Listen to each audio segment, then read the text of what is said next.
बिस्मिल्लाहिर्रहमानिर्रहीम। कहानी की दुनिया में आप सबको मेरी तरफ से अस्सलाम वालेकुम। उम्मीद है आप सब खैरियत से होंगे। जी तो व्यूअर्स, आज जो कहानी आपके साथ पेश कर रहे हैं ये एक शैतानी जादूगर की कहानी है। कहानी को शुरू करने से पहले आप लोगों से एक रिक्वेस्ट है कि मेरी वीडियो अगर आपको अच्छी लगे तो इसे लाइक कर दें, चैनल को सब्सक्राइब कर दें और बेल आइकॉन के बटन को प्रेस कर दें ताकि मेरी आने वाली वीडियोस आप तक बआसानी पहुंच सकें और आप हर किस्म की कहानियों से लुत्फ़अंदोज़ हो सकें। तो स्टार्ट करते हैं। ये पाकिस्तान बनने के बाद शुरू के कुछ सालों की बात है। मेरे वालिद साहब वफ़ात पा चुके थे और मेरी वालदा अभी हयात थीं। मैंने जब जवानी में कदम रखा तो अल्लाह ताला ने मुझे सेहतमंद जिस्म अता किया, मगर गाँव के लोगों और बरादरी की नज़र में मेरे काले रंग और चिपटी नाक पर ही थी। लोग मेरी बदसूरती और रंग का मजाक उड़ाते थे।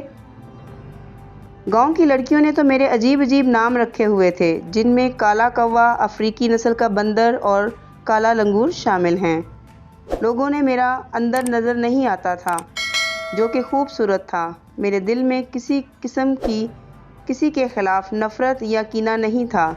मेरे सगे चचा ने अपनी बेटी सुरैया से मेरा रिश्ता ख़त्म कर दिया। हमारी मंगनी बचपन ही में तय हुई थी। सुरैया ने भी मेरी शक्ल सूरत से नफ़रत करती थी। मुझे सुरैया के इस फ़ैसले से बहुत तकलीफ़ हुई। मेरी वालदा चचा के घर गईं और उनके हाथ जोड़कर कहा कि आपके अलावा हमारा दूसरा कोई नहीं है, मगर चचा ने मेरी वालदा को धक्के देकर घर से निकाल दिया। मैं सुरैया को हर कीमत पर हासिल करना चाहता था। मैं उस वक्त के मशहूर आमिल गंगाराम से मिलने हिंदुस्तान रवाना हुआ। मैंने आमिल को अपनी कहानी सुनाई तो इसने कहा कि सुरैया के दिल में तुम्हारी मोहब्बत जगा दूंगा, मगर इसको हासिल करने के लिए तुझे एक अमल करना होगा। तुझे 40 रातों को कब्रिस्तान में वीरानी की हालत में सुर्ख मिर्चों को मिट्टी के तेल में जलाना होगा, मगर शर्त ये है कि 20 रोज़ बाद सुरैया के सामने ज़रूर आना। मैं वापस आया और आमिल के बताए हुए तरीके पर अमल किया। मैं आधी रात को तन्हाई के आलम में कब्रिस्तान जाता और मिर्चों को जलाकर अमल करता। 20 रोज़ गुज़र गए। मैंने आमिल की इस बात को नज़रअंदाज कर दिया कि 20 दिन के बाद सुरैया के सामने आना है। मैंने सोचा कि 40 दिन के बाद ही इसके सामने आऊँगा। अगली रात जब मैं कब्रिस्तान में अमल किया और मिर्चों को जलाया तो धुएं में किसी औरत के धुंधला सा अक्स नज़र आया और सिसकियों की आवाज़ भी आई। मुझे पता चल चुका था कि सुरैया रो रही है और अपनी गलती पर पछता रही है। अगले कई दिनों तक मुझे रोने की आवाज़ें आती रहीं, हत्ता कि 40 दिन का अमल मुकम्मल हो गया और मैं सुरैया के गांव रवाना हुआ। मैं उधर पहुंचा ही था कि चचा के घर से लोग एक जनाजा लेकर निकल रहे थे। मैं समझा कि चचा वफ़ात पा गए हैं, मगर जब लोगों ने से पूछा तो पता चला कि सुरैया फौत हो चुकी है।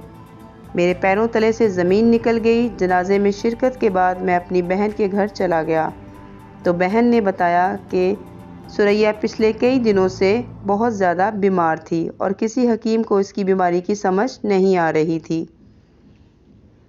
मैं गंगाराम आमिल को ख़त लिखा और सुरैया की वफ़ात का बताया। आमिल ने जवाब में लिखा कि तुम खुद ही सुरैया की मौत के ज़िम्मेदार हो। मेरे अमल के मुताबिक 20 दिन के बाद तुमने सुरैया के सामने आना था, वरना अमल उल्टा हो जाना था। हुआ भी कुछ ऐसा ही।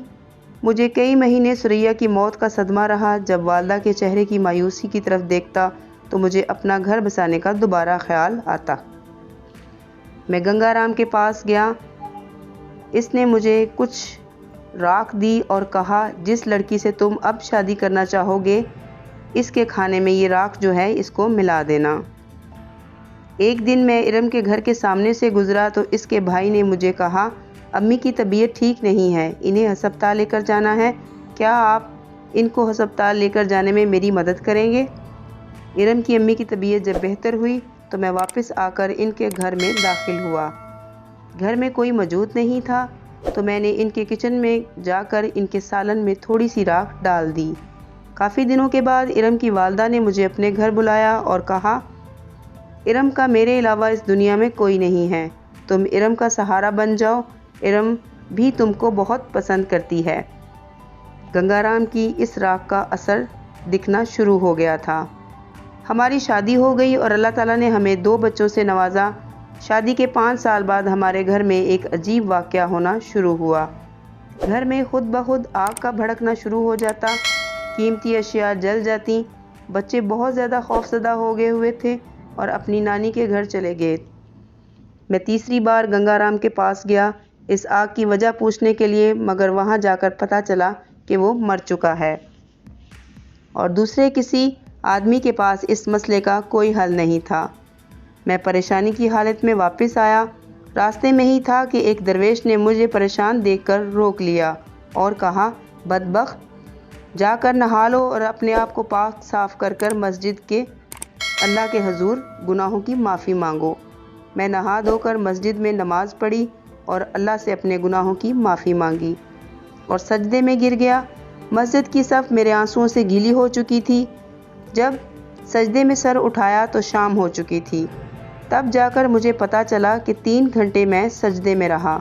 जब घर वापस आया तो आग भड़कना बंद हो चुकी थी, मगर अब इरम गुमसुम रहने लग गई थी।